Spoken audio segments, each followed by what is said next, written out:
Having a second income for a military family can be very challenging. Today, Amelia Misenheimer is going to talk to us about one way that we can make a second income a reality. Amelia is the founder of Amelia Misenheimer Consulting, and we're going to talk about how successful individuals can invest in real estate to create more income and build generational wealth. So, without further ado, Amelia, thank you so much for having this discussion with us today. Just to get us started, and so we know a little bit about you and who we're hearing from, would you share some things that maybe just a few of the most important things to you? Hi, Heather. Thank you so much for having me. I am so excited to talk with you and your audience. So my background is real estate. I was raised around it. My parents have always had rental properties. I was a licensed manufactured housing salesperson. And then I went to college and I was like, get me out of here. So then I left, did a couple years in the oil field. Loved that, got to travel a bunch. And then I was like, okay, it's time to go home. So I went back and helped start the property management division of the family business. So we had always sold homes, but realized that there was another piece to this, right? Because we had our own rentals and we thought we could manage rentals better than anybody else can. Entrepreneurs, always kind of first step in there. And so when we started managing our property management company, we started with about 300 or 35 properties and we grew it over to 450 properties. I was really well established. I've been a licensed realtor since 2012 in the state of New Mexico. I had my own brokerage firm where we sold real estate as well, and everything was great. And then I met a man, and he happened to be military. And his first assignment was, of course, England, which is a very, very long way away. So I went from being, really well established in my career, my place in life, to living overseas. It's really hard to get a job in England just because of the work restrictions and the visas and all that kind of stuff. So I was not working and really struggling with like, how do I find myself? Like, what's my purpose here? Because I was a boss and I had employees and I had all these properties and I was putting out fires of property management all the time and really shifting to then becoming a dependent, which they love assigning that language dependent, and it broke my little heart of to becoming this essentially stay-at-home wife. We don't have any children either, so I'm like, what am I doing with myself? I granted had a wonderful time living in England, so don't get me wrong there, but it was a really big identity shift for me in general of trying to figure out what to do. But it also made me look and realize like, what am I doing with my life? But I haven't contributed to any of my retirement accounts. I haven't done, any of these financial things for myself that I had been doing when I was employed full time and I had my own company and I was making all those decisions. So then looking at that shift just really kind of hit me. And I'm like, okay, how can I help other people avoid this or navigate it or build for their own financial future? Which just Yeah. led me to my online role that I'm in today. Which we're going to dive into. But first, I would just thank you for telling us a little bit about yourself and your journey and kind of how you got here, what your background is, and how it all relates. I just wanted to spend like 5 seconds, maybe a little bit longer because I'm long-winded, but on how incredibly relatable that journey is for so many of us as military spouses, like having a foundation of our own, whether it's an education, whether it's a corporate job, whatever it is, having some kind of a foundation of, a career or a passion that we're pursuing, and then suddenly military life. And I Yeah. cannot tell you how many times I've used, and I've heard other people use that, suddenly who was I, that loss of identity, the what am I doing, or what do I do now, or how do I get back to me? So, anyways, that was Right. more Well, than and 5 seconds. especially people who have licenses, right? Like as Mhm. license, because I still have my real estate license, but now we're living in Indiana, and I'm looking at like it's a pain to get re-licensed, even within the U.S. Not, I had friends that were nurses that became basically unemployed. They couldn't even volunteer, to keep up their skills. Like it's just such an upsetting. And then moving different states, and my husband's part of special operations, so we move every 3 years, which is exhausting, so Yeah. it's a lot. And sometimes I look around these other spouses, I'm like, you've been here 7 years, like how luxurious. Right. So yeah, especially when you're on a frequent move schedule and trying to get licenses transferred or reciprocated, it's a lot. Yeah, it is. And thank you for mentioning that. I hear that. And so I think it's so important for people to hear that yes, it sucks. We're definitely not going to tell you to pretend that it doesn't, but it's you're not alone.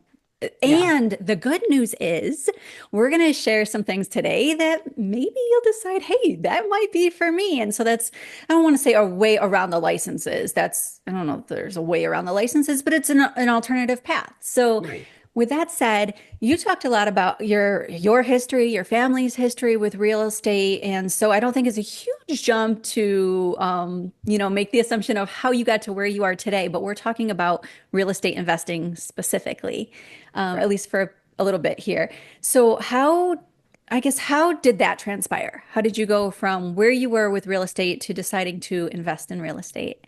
So it came naturally. I mean, built buying a house in college, renting out rooms to roommates, that kind of stuff, Okay. was kind of a, easy first step. I was, thankful that I was able to have help. My parents did help me buy my first home, and we paid the mortgage and charged my roommates and all that kind of stuff. So, obviously when my parents were in the industry, it does make it easier. Like, don't get me wrong on that.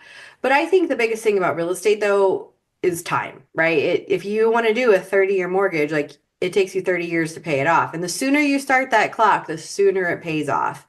And I think that's, kind of what's important to remember because some of this stuff, and it's so much true in life, right? So many things seem so daunting at the beginning. And then you're like, look, just take the first step, just take that first bite of the elephant. And, just piece by piece by piece, it gets there. Mhm. But all of these things that I did so naturally and obviously in my previous life, because I was surrounded by housing, I had rentals. We were located in a military community. People were buying and selling and moving all the time. So the flow of properties was just going around me. I talked to people that, hey, you want to buy my house? I'm like, sure, work up a deal. And like, it was just my world. And when it's your world, you don't really know any different. And then when I step out of this world, and I am, plopped in a new world trying to figure it out. And I'm seeing, the military has so many opportunities. Like the VA loan can be amazing. It can also be very terrible. And I think that's part of a conversation that nobody talks about either with a VA loan. That yes, you can buy a home with $500 down or, like basically no money. However, if you don't put any money down and you finance in all of your closing costs, you can be underwater and owe more on your house than it's worth. And if you own your home over a long time period, so say 15, 20 years, that's not a problem. Like you will get that equity and you will pay down that balance and your house will appreciate in value in the market. Like it will be fine if you can afford to hold it for that long run. But I see so many military families, especially when I was a realtor, they'd get in, they'd buy a house 3, 5 years later, turn around, want to sell it. And our market was always very stable. It didn't really have big ups, didn't have big downs. It was pretty easy going. And they couldn't figure out why they had to come to closing with all of this money and why they owed money on this. And I think some of that is, what burns military families is like, I'm not buying a house. I'm not, we're not going to be here long enough. There's merit to embracing that.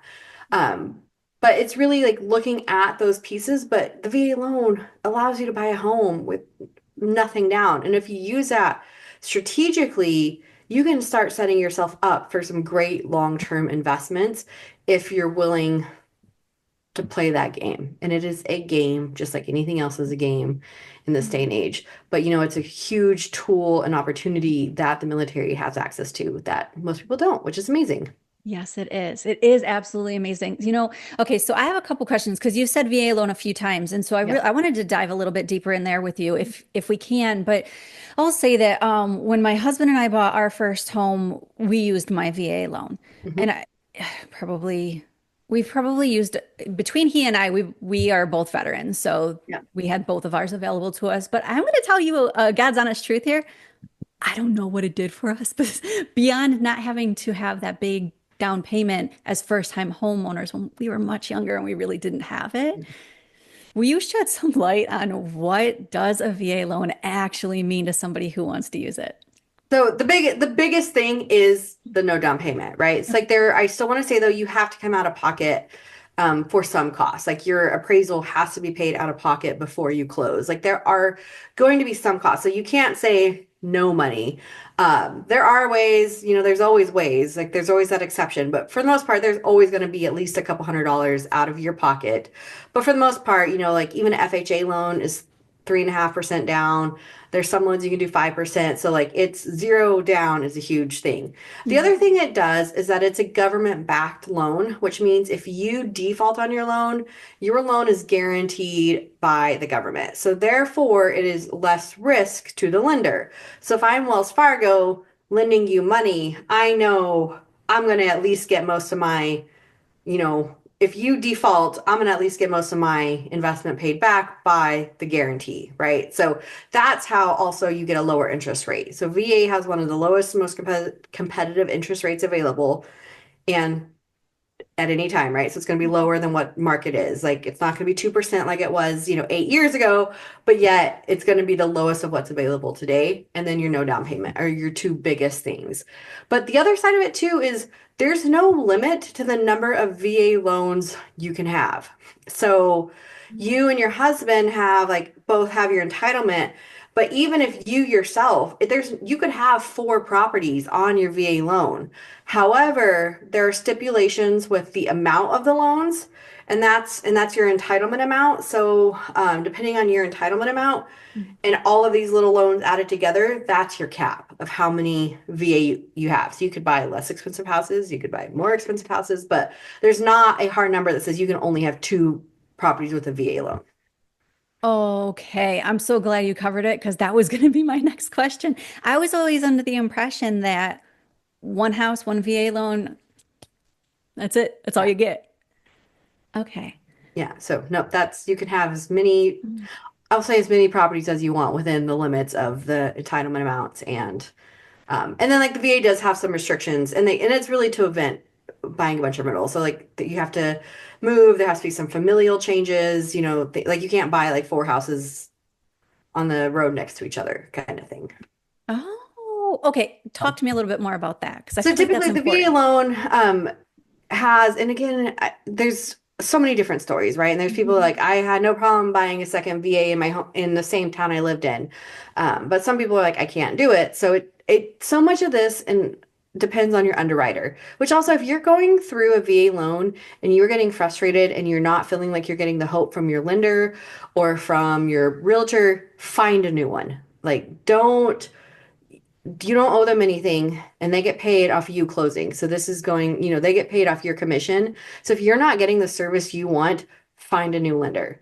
And I encourage people to work with local lenders, not USA, not Veterans United, but you're just a cog in a wheel with these big guys. But when you have like a local lender who one is familiar with the market, but also their income's more tied to your commission, you tend to get better service. So if you're frustrated, find a new resource. But like when you're going through this process and working, it's like the VA has like you have to move like 50 miles or you have to have a familial change. So have a baby, kids move out, divorce, like all of those kind of things, there has to be like a reason to get your second property, which most people is PCSing, right? Like, okay, Right. time to move. Let's do this again.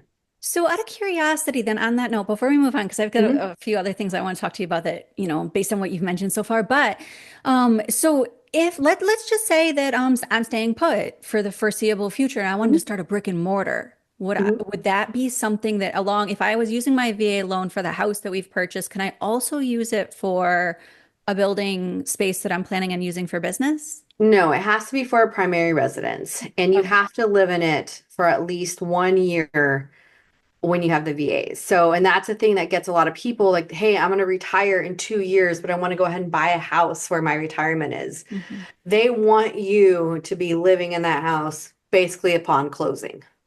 And Okay. that's kind of a stipulation.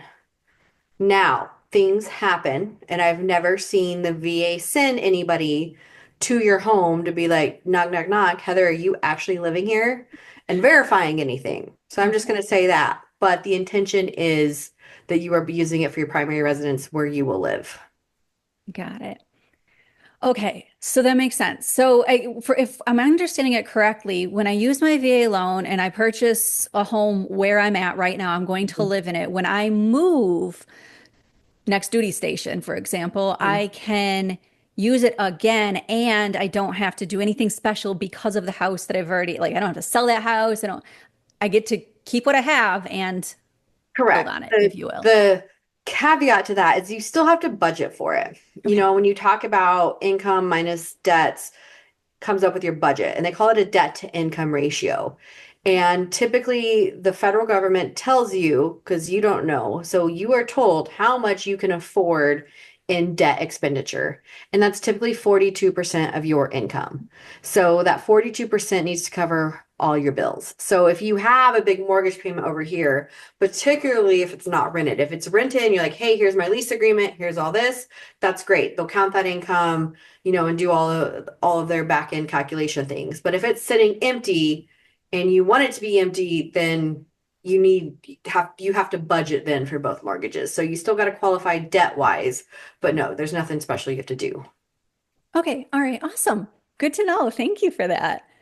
Okay. So VA loan stuff aside, Yes. if I'm wanting to get into real estate investment as a Mhm. military family, let's start at the beginning. Like what are the basics of what I need to know to get started? So if I were to tell somebody, and I tell lots of people things, but it would be to whenever you buy your home with your VA loan, that is your best time to essentially lock in that strategic deal. Okay. And what's the hardest part about that is having the plan of saying, no, we're going to rent this house out when we leave. And buying strategically for that. And what I mean by that is not buying the 3,500 square foot, four-bedroom house that, yes, would be a great place for me and my family to live, but that's going to turn out to be a fabulous party house for four airmen and all of their best friends, right? So, like, or buying a house with a giant yard because tenants are notorious for not taking care of yards. And that's hard, right? Because you're still going to be living in that property, and so for those years, and I've done it, I'm doing it currently, of like this is not my dream house. There are things that drive me nuts, but I know this is just for a short window, but it's going to be a great rental property Yeah. and buying it kind of with that. And it's a delicate balance of like, yes, it's your quality of life. Yes, it's your family, but also being strategic about like, no, this house has a really small yard. It'll be a good rental. Hmm. It's newer. There's not going to be maintenance on it. Just taking into consideration those little things to start with the first one. And I always say, when you start investing, your first five are the hardest. And I mean that because when you have one rental property and you've got one vacancy, so all of a sudden you've got this extra mortgage to cover, Hmm. it sucks. It's hard. You got to budget and be strategic about that. But once you kind of cross over that five mark, you've got four occupied, you've got one vacant. Those four will help cover the cash flow of that one. Yeah. So, going into this, it's really being that kind of understanding. It's gonna be that slow, strategic, methodical move, buy, if you're going to just use your VA loan. Now, if you want to just go pick up some extra investment properties, Yeah. goes a lot faster. And there's so many ways to go about that. But yeah, if you're just going to kind of use your VA, that's the biggest tip, reminder, hint, I would say, to Okay. keep in mind. Okay. Awesome. Okay. So don't love the negative per se, but none of us wants to go into this and make the worst mistakes if we can avoid them. Right. So can we talk about what are some of the most common mistakes that people make in these situations? Um, Well, okay, and more importantly, how to avoid them for Right? That both. that is the most important one. Yeah. I would buying strategically is going to be your biggest advantage and set you up for the most success. And so that's buying a property, that's just going to fit and be a good rental. And I usually call it tenant proof.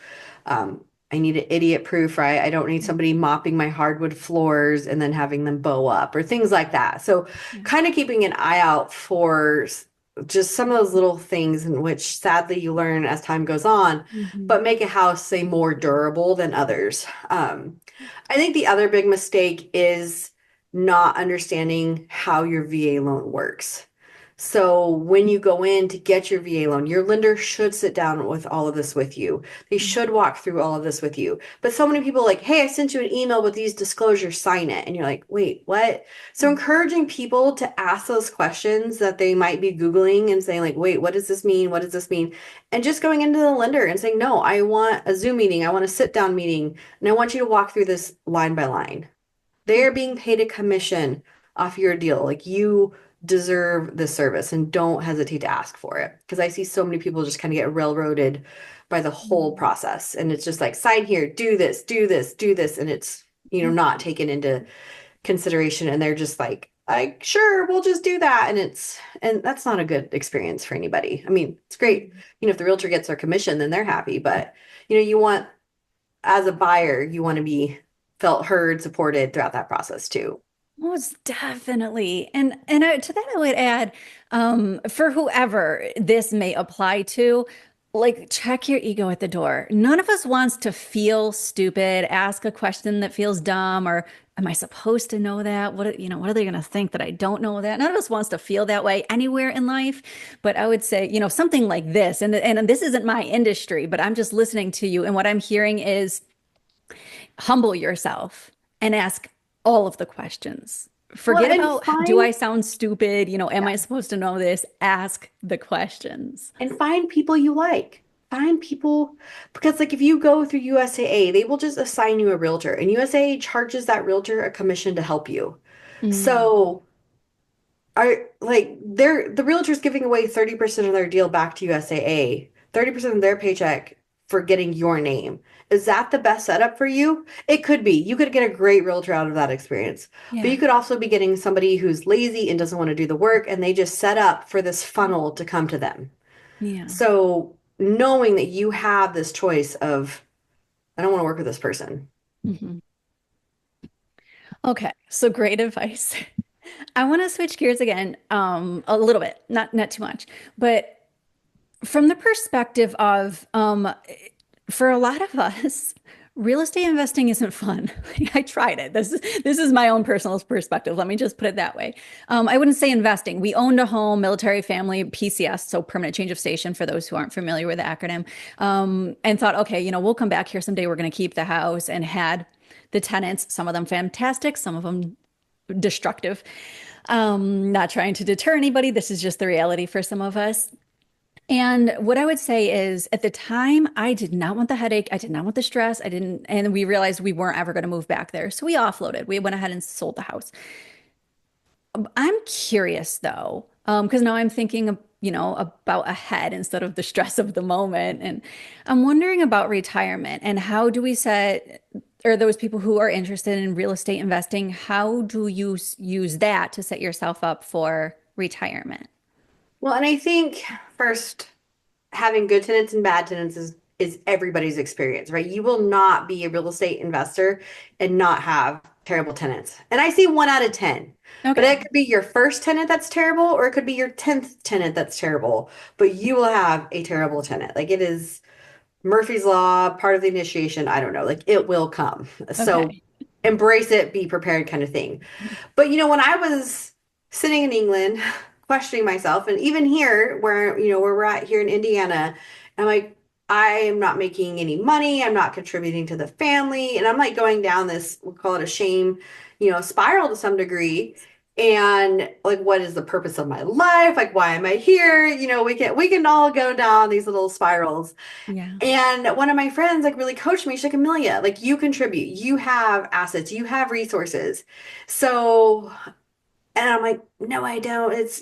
But because a lot of my rental investments right now, because I still do have mortgages, I am improving my properties. I'm working on replacing windows. Like you've got all these things going. So a lot of that money is just turned around and redirected back into my rental properties. Okay. And anytime you have a rental property, I always say have a separate account, have that money go there. Don't have that money come to you as to be part of your life because you do need to build that nest egg of having, the resources that when something breaks, when the water heater needs to be replaced, like you kind of are slowly building that nest egg over there to handle that problem. And it's great for accounting. But, as I'm going through all this, I look back and I'm like, no, I bring in over $100,000 a year in my rental income. I have over $1 million worth of assets. And I have these things that are setting me up for success long term. They are my retirement plan. They are all of these things that have supported me through the years. I still get my monthly checks from them, and I know, later on that I will have them as retirement goes on. And while they're not necessarily big right now because I'm reinvesting that money, paying down mortgages, doing a lot of that, like it's still there. And it's still my retirement account, right? Like it's still my part of this family. And they're great tax write-offs because that's the other thing of the real estate game. It's taxes. And you got to understand taxes. And I'm a nerd and I like the tax strategy. And I know a lot of people don't. Hire an Yep. accountant, hire a CPA. They are worth every penny. But, these investments offset my husband's taxable income as well. And that's a big part of this game as well. So whenever we get a tax refund, I say, you're welcome because that was because of my investments. I love it. And to that, I will add, even thinking about the like we're in retirement phase now. Mhm. First retirement, right? Military Yeah. retirement, not long-term retirement. But with military retirement, that tax income bracket is going to shift too. If you're hmm depending on how, I mean, if you're working, if your spouse is working, you're definitely getting that military retirement. If somebody's done the 20 years, so that is a solid tip to think about right there. Yeah.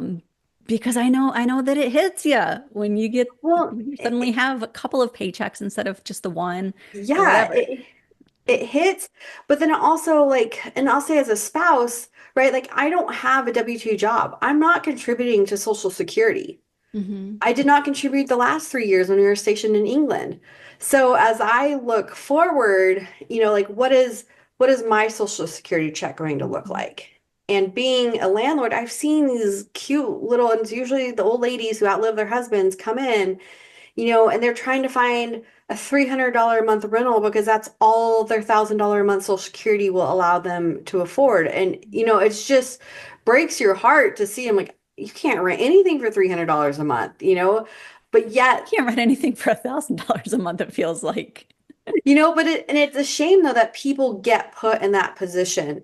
And when you're there, it's too late. But those decisions and that strategy, and you don't have to have it all figured out today, but having the awareness and realizing, okay, what does being, 10, 20 years out of the workforce mean? Like if you're raising your family or Yeah. moving or, what does that mean to your future Social Security check?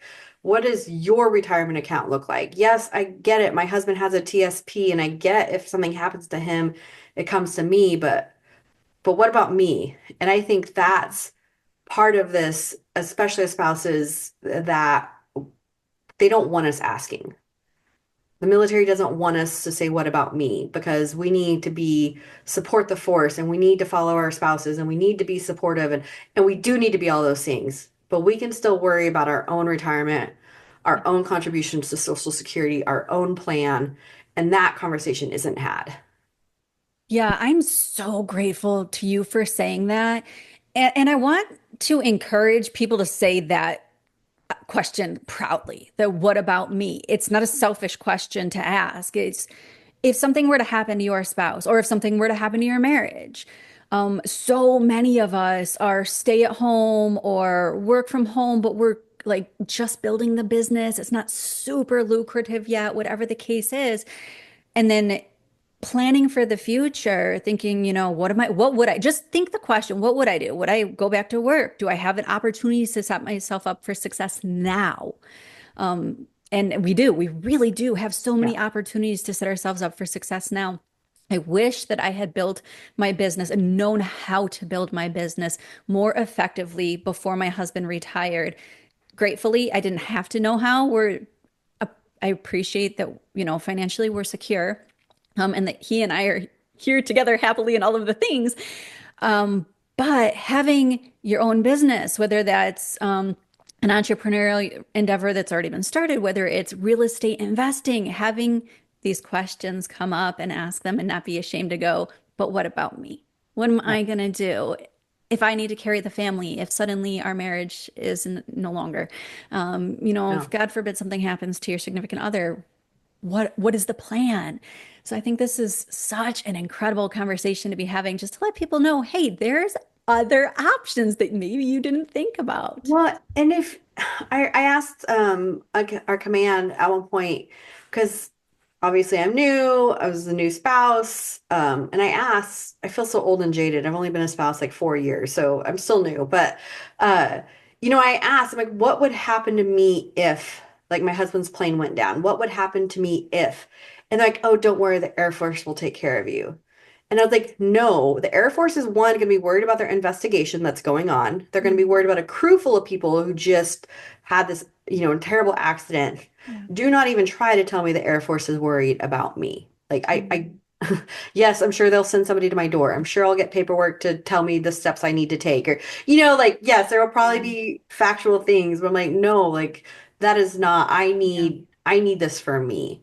And I need to also be able to express to my other family members. Because if something happened to my husband, my friends would show up or my mom would come over, whatever. But like, you got to be able to have them help you too and say, hey, this is the steps. I need to call this person. I need to follow up on this investment. I need to make sure, this is where it's at kind of stuff. But it's strategically today having those conversations and thinking about not worst case, but just about the future. Yeah, well, certainly. We don't want to sit in the, fear of worst case scenarios, Right. but it absolutely, not only does it not hurt, but it benefits to ask, how can I make sure that the future is stable? Yeah. Yeah. Thank you for bringing that up. I really appreciate that. Mhm. Oh, and I hate the answer that you were giving. We're not even we could go on a huge Oh, tangent here. yeah. I hate the answer that you were given. Yeah. No, no. First priority here, make sure that you are taken care of and don't let anybody else, your, Yeah. spouse's unit tell you that you'll be cared for. That is not a guarantee. Whew. All right, deep breath. We're not going to go deep into that. We can, No. we're not going to.